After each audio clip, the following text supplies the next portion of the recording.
And hello, welcome to Tips and Tools for Sunday School, where we are training teachers and building programs for life transformation. And I'm your host, Sister Patty, and welcome to day 2 of our weekly lesson plan. Remember, as a Christian educator, you should develop a structured plan for how to study, outline, and deliver your lesson each week. And we're going to share with you each day activities that you could be doing to help you effectively prepare to teach. And listen, why don't you drop any comments, any suggestions, recommendations, thoughts, or tips you can have, as we are always learning and we are growing together. Today is tip 44, and we are on day 2. So today we're going to talk about reading the main text and lesson, completing a book and chapter review, highlighting main themes, and what questions do you have from the text.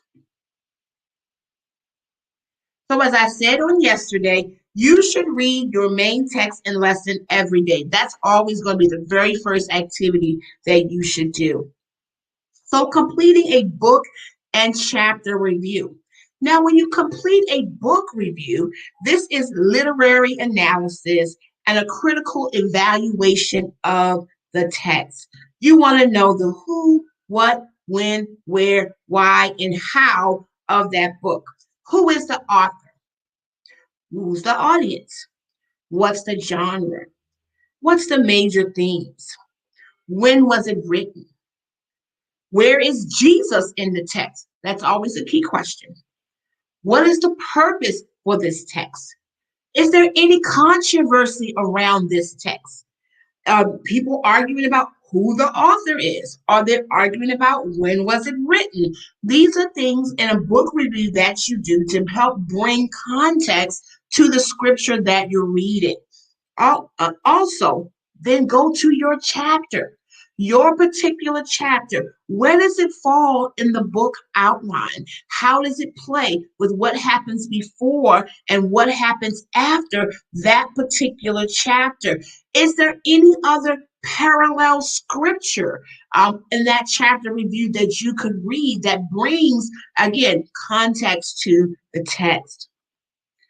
Highlight the main themes for your lesson. There should be one central theme, but there may be some other sub-themes that you want to pull out of that text and start to develop some information around. Another thing that will happen is there might be a key word in your chapter review that you would need to do a word study on. What does that word mean? Where else is that word used in scripture in the same context that is used in your particular lesson? And finally, what questions do you have from reading the text? And just write down whatever questions come to your mind as you read that text.